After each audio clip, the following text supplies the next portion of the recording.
শেখ সেলিম সাহেব আপনাকে চর মেরেছিল। আপনার কি মনে হয় আমাকে কেউ চর দিয়ে বাসায় যেতে পারবে? I believed in Sheikh Hasina, she betrayed me. রাজনৈতিক ডিসিশন গুলো দলের মাধ্যমে হতো না, এটা গোয়েন্দা সংস্থার মাধ্যমে হতো। 5 আগস্ট গণ অভ্যুত্থানের পর যে আমরা নতুন বাংলাদেশ পেলাম, সে নতুন বাংলাদেশ পাওয়ার পরে বিভিন্নভাবে আলোচনা এসেছে সাবেক স্বরাষ্ট্র প্রতিমন্ত্রী সোহেল তাজ। আজকে আমাদের সাথে আছেন সোহেল তাজ, জানবো তার কথা, বিগত রাজনৈতিক সময়ে তার অভিজ্ঞতার কথা। একটা ইন্টারভিউতে আমরা দেখলাম যে আপনি বলেছেন আপনি যখন পদত্যাগপত্র জমা দেওয়ার পর আপনি চলে গিয়েছিলেন এবং তখন আপনি যখন তৎকালীন প্রধানমন্ত্রীকে ফোন দিয়েছিলেন, তিনি একটা গান গেলেন আপনার জন্য, আমি তোমাকে যেতে দিব না, কিরকম একটা গান। এটা আসলে কি ছিল? খুব লোমহর্ষক, এটাকে ইংলিশে বলে স্পাইন টিংলিং। আমি যখন পদত্যাগ করলাম আমাকে তো জোর জবরদস্তি করা হলো, ছাড়া হবে না, ছাড়া হবে না। আমি বললাম যে আমার ফ্যামিলি আছে, আমার যেতে হবে। আমি আমেরিকা চলে গেলাম। আমেরিকা থেকে কল করলাম মাননীয় প্রধানমন্ত্রীকে। আমি ওনাকে বারবার রিকোয়েস্ট করলাম যে আমি থাকবো না, আমি আপনাকে যেই পদত্যাগপত্র দিয়েছি 31শে মে, এটাই আমার ফাইনাল ডিসিশন, আমি থাকবো না। উনি আমাকে অনেকভাবে রাজি করাবার চেষ্টা করলেন থাকার জন্য। আমাকে অনেক কিছু অফার দেওয়া হয়েছে, আমাকে আওয়ামী লীগের পদ অফার দেওয়া হয়েছে, আমাকে মন্ত্রিত্ব অফার দেওয়া হয়েছে, ঠিক আছে। Basically anything I want, I said no. আমি মনস্থির করেছি আমি থাকবো না, ঠিক আছে। আমি বাংলাদেশকে চেঞ্জ করতে চেয়েছিলাম এবং I believed in Sheikh Hasina, she betrayed me, she betrayed Awami League, she betrayed Bangladesh.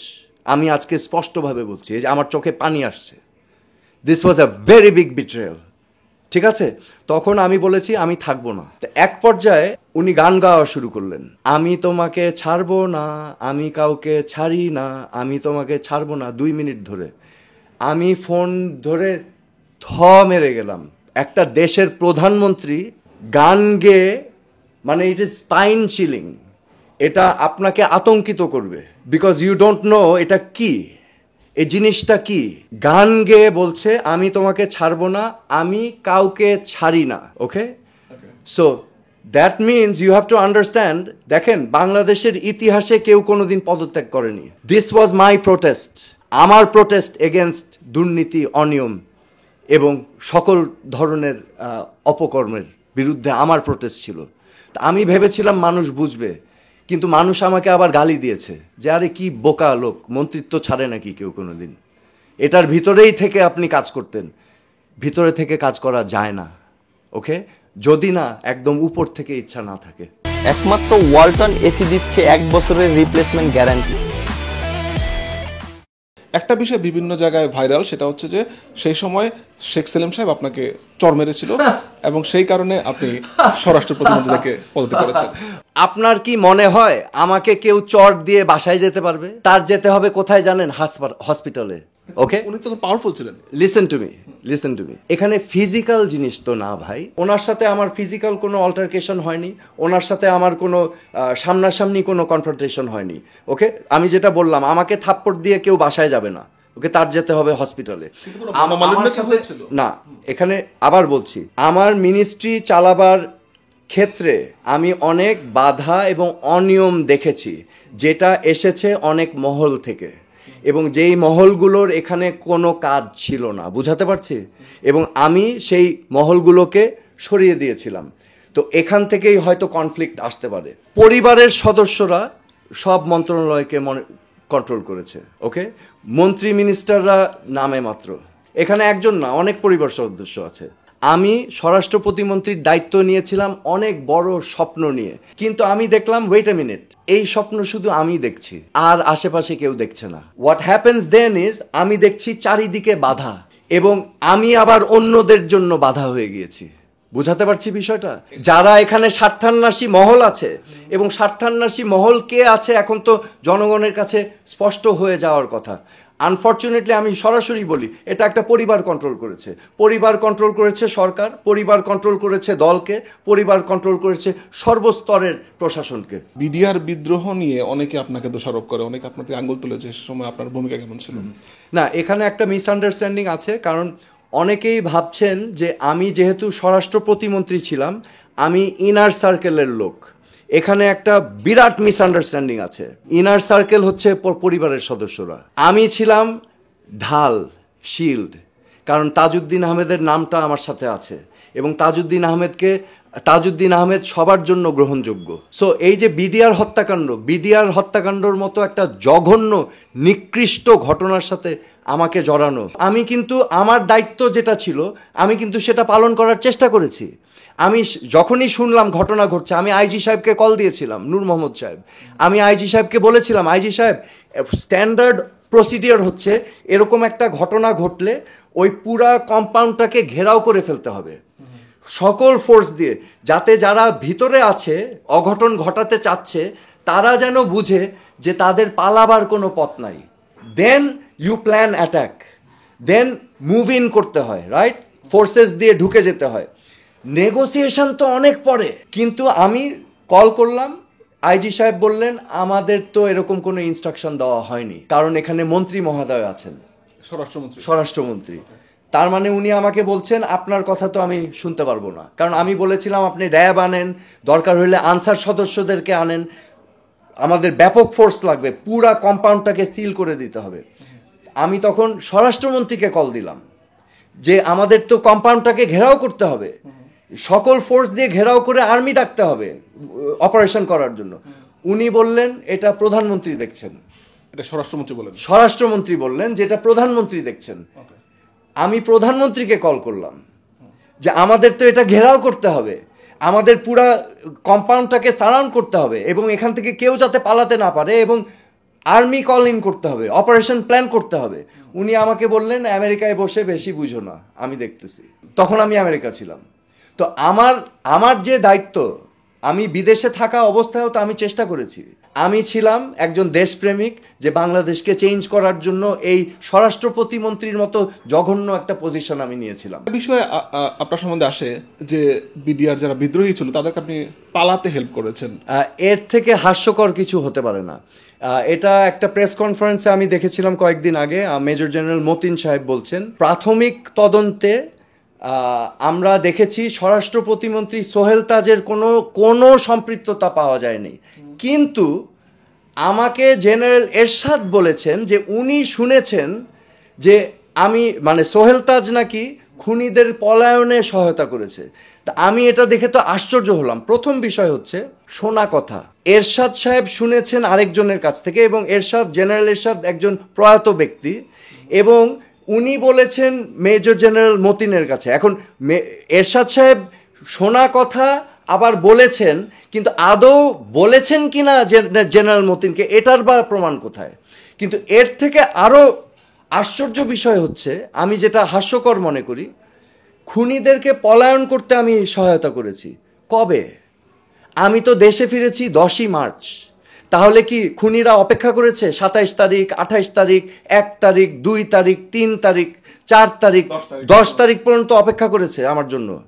আমি এসে তারপরে তাদেরকে এগুলো হচ্ছে আনএক্সেপ্টেবল কথাবার্তা, ঠিক আছে? এগুলো ঠিক না। এগুলো একজন নিরপরাধ মানুষের বিরুদ্ধে গীবত ছাড়া আর কিছু না। মন্ত্রী যখন ছিলেন তাদের কি কোনো পরামর্শ নেওয়া হতো না সিদ্ধান্ত আসতো শেখ হাসিনার কাছ থেকে, মন্ত্রী যারাই থাকুক না কেন? ইয়েস, এখানে ডিসকাশন বলে কিছু ছিল না। এখানে আওয়ামী লীগের ওয়ার্কিং কমিটি ছিল একটা শোকেস, আওয়ামী লীগের প্রেসিডিয়াম পলিসি মেকিং বডি ছিল জাস্ট এই যে আমার এখানে দেখছেন ট্রফি আছে, ট্রফি শোকেসে সাজানো, এদের কোনো ফাংশন নাই। Okay, so it was top down, এবং একদম টপ থেকে টপ ডাউন। 5ই আগস্টের পূর্বে আপনি একবার ডিবি অফিসে গিয়েছিলেন, সমন্বয়ক যারা ছিল তাদেরকে আপনি কথা বলতে গিয়েছিলেন।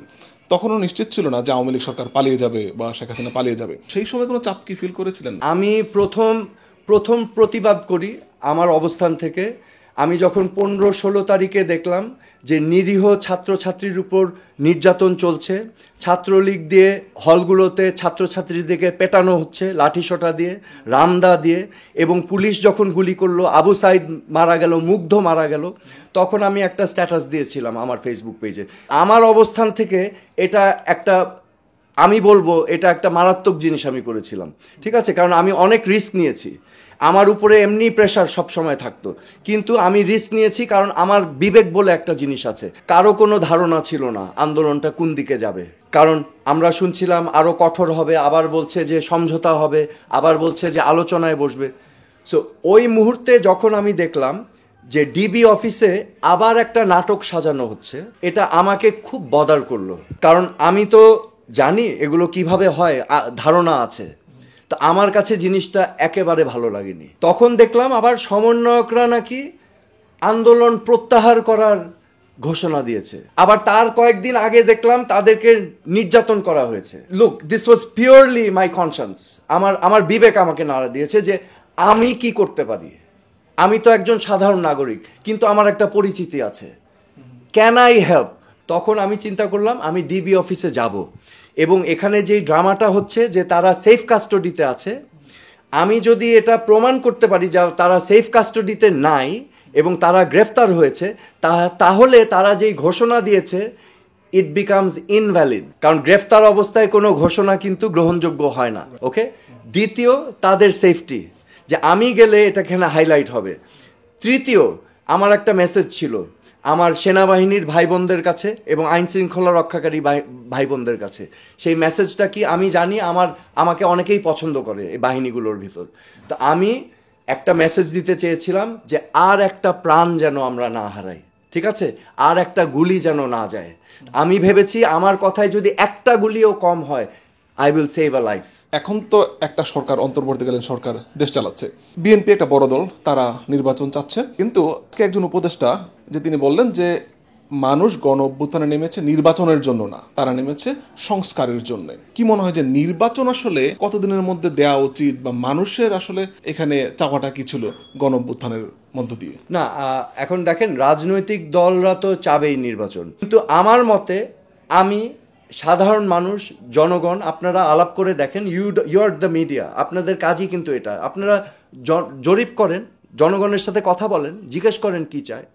আমার বিশ্বাস জনগণ ম্যাক্সিমাম মেজরিটি বলবে যে আমরা এই সিস্টেমটাকে পরিবর্তন করতে চাই আগে। ও ভেরি ভেরি ইম্পর্ট্যান্ট, এই যত দুর্নীতি হয়েছে, যতগুলো হত্যাকাণ্ড হয়েছে, যতগুলো গুম হয়েছে, এগুলোর বিচার করতে হবে, এগুলোর বিচার করতে হবে। তো এগুলো সময় সাপেক্ষ ব্যাপার না, আপনার সাইমুলটেনিয়াসলি অনেকগুলো কাজ করতে হবে। সেই বিচারটাকে নির্বাচিত সরকার করবে নাকি বর্তমান অন্তর্বর্তীকালীন সরকার করবে, কার করা উচিত? আমার মনে হয় বুফে টেবিলে না থেকে বুফে টেবিলের বাইরে থাকা অবস্থায় এগুলো করলেই বেটার, তাহলে জিনিসটা গ্রহণযোগ্য হয়। হ্যাঁ, তা আপনি সংস্কার করে যখন একটা সুষ্ঠু নির্বাচনের মাধ্যমে, একটি স্বাধীন নির্বাচন কমিশনের মাধ্যমে, একটা স্বাধীন জুডিশিয়ারি যখন থাকবে, যখন দেশের রাষ্ট্রের ব্যাকবোনগুলো শক্তিশালী হবে, যেগুলো হচ্ছে ডেমোক্রেটিক ইনস্টিটিউশনস, তখন একটা সরকার এসে হ্যাঁ বাকি কাজগুলো করে নিতে পারে। কিন্তু ন্যূনতম তো কিছু সময় দিতে হবে অর্থবহী সংস্কার করার জন্য। আমি এখন আশা করব রাজনৈতিক দলগুলো একটু ধৈর্যশীল হবেন, ধৈর্যশীল হয়ে দেশটা তো আমাদের সবার, তাই না, একটু ভালো হোক না। আপনি রাজনীতিতে ফিরবেন কিনা এই প্রশ্ন অনেকবার এসেছে, এবং তখন আপনি কয়েকটা শব্দ উচ্চারণ করেন রাজনীতি নিয়ে, যে পচা, দুর্গন্ধ এবং নোংরা। বর্তমান রাজনীতি এরকম কেন মনে হচ্ছে আপনার কাছে? একটা ইন্টারেস্টিং জিনিস দেখবেন, আমাদের বাংলাদেশে কেন জানি 15 বছর পর পর একটা বিশাল চেঞ্জ আসে। 75 ঘটলো, 75-এর 15 বছর পর কবে বলেন? 90, 91। ওকে, গণতন্ত্র আসলো, তথাকথিত গণতন্ত্র। এটার সাথে আপনি এখন 15 বছর যোগ দেন, কোন সাল হয়? 2006, 1/11। 1/11 থেকে আপনি এখন 2009 থেকে 15 বছর অ্যাড করেন, কোন সাল হয়? কারেন্ট। সো আমি যেটা দেখেছি, বাংলাদেশকে রাজনৈতিক দলগুলো একটা বুফে টেবিলের মতো ট্রিট করেছে। এটা হচ্ছে খাওয়া দাওয়ার মহা উৎসব। এখানে বুফে টেবিলে আমরা খাবলিয়ে খাবলিয়ে খেয়েছি, এবং আমাদের সমর্থক গোষ্ঠীদেরকে ছিটে ছিটে খাওয়া দিয়েছি চারিদিকে। এক দল আসে, বুফে খায়, তারপর আরেক দল হিংসা করে, ওকে সরায়, এসে তারা বুফে টেবিল দখল করে, আবার ওরা বুফে খায়, আবার 15 বছর হয়ে গেলে দুইটাই আউট হয়ে যায়। বুঝেছেন? এটা হচ্ছে আমাদের পরিণতি, আনফরচুনেটলি। এটা থেকে বেরিয়ে আসতে হবে। আপনি সবসময় যেটা চেয়ে আসছেন, জেল হত্যা দিবস পালন করা হোক, সেইটা নিয়ে সাধারণ মানুষ, যদি আমি ক্যামেরার উদ্দেশ্যে বলি, তাদের উদ্দেশ্যে যদি কিছু বলার থাকে, ওভারঅল জেল হত্যা দিবস নিয়ে আপনার চাওয়া পাওয়া, ক্যামেরা যদি বলতে চান। গত 2 বছর ধরে একটা দাবি নিয়েছিলাম, 3 দফা দাবি। আমার দাবিগুলো ছিল, 1 নম্বর, জেল হত্যা দিবস 3রা নভেম্বরকে রাষ্ট্রীয়ভাবে রাষ্ট্রীয় মর্যাদায় পালন করা। দ্বিতীয় দাবি ছিল আমাদের মহান মুক্তিযুদ্ধ একটা নির্বাচিত সরকারের লেজিটিমেসির আন্ডারে, বা একটা আইনগত ভিত্তি দিয়ে সরকার গঠন করে সেই সরকারের নেতৃত্বে আমাদের মহান মুক্তিযুদ্ধ হয়েছিল, এবং সেটার স্বীকৃতি দিয়ে আমার দাবিতে আছে 10ই এপ্রিল যেদিন এই সরকার গঠন হয়েছিল সেই দিনটাকে রিপাবলিক ডে হিসাবে পালন করা। এবং তৃতীয় দাবি ছিল আমাদের মহান মুক্তিযুদ্ধে কিন্তু একজন ব্যক্তির অবদান না, 10 জনের অবদান না, অনেকের গুরুত্বপূর্ণ অবদান আছে। হ্যাঁ, তো আমাদের মহান মুক্তিযুদ্ধে যাদের গুরুত্বপূর্ণ অবদান আছে সেই সকল ব্যক্তিদের জীবনী, তাদের ঘটনাবলীগুলো ছাত্রছাত্রী এবং নতুন প্রজন্মর কাছে তুলে ধরার জন্য স্কুল কলেজের সিলেবাসে অন্তর্ভুক্তর একটা দাবি করেছিলাম আমি 3 দফা, এবং এখনও আমার এই দাবি আছে। এটা আমার কোনো ব্যক্তিগত স্বার্থ নেই, ছোট হয়তো আছে, আমিও হয়তো চাই যে আমার বাবার কিছু একটু স্বীকৃতি হোক, এটা তো চাওয়া অন্যায় না, তাই না? আর বেনিফিটেড তো হবে বাংলাদেশ, বেনিফিটেড হবে বাংলাদেশের মানুষ, ভবিষ্যৎ প্রজন্ম। সো সেই জন্য এই 3 দফা দাবি আমার ছিল, কিন্তু আনফর্চুনেটলি এই দাবি এখন পর্যন্ত বাস্তবায়ন হয় নাই। ইনশাল্লাহ ভবিষ্যতে যদি হয়, আপনারা সবাই দোয়া করবেন।